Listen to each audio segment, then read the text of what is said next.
30 тысяч долларов в год. Якобы столько за сотрудничество с российскими спецслужбами предлагал высшим офицерам вооруженных сил Украины задержанный экс-подполковник. В сферу его интересов входил сбор информации о контактах Киева с иностранными партнерами в вопросах вооружения и боевой подготовки. Именно при получении секретных документов подозреваемого в шпионаже и задержали. Вернулся до Службы безпеки України та повідомив таку. Когда военнослужащий понял, что его вербуют, он обратился в СБУ. В связи с этим была разработана целая спецоперация. Дезинформирующие документы с грифом «секретно» и «совершенно секретно».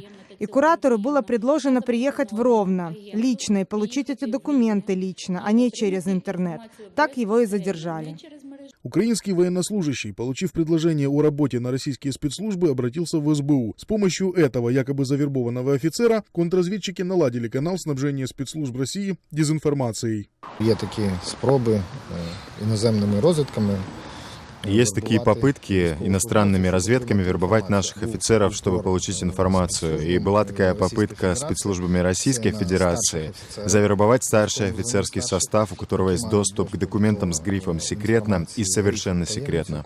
Со стороны задержание экс-подполковника выглядит как удачное совпадение. Недели раньше в Москве ФСБ задержали украинского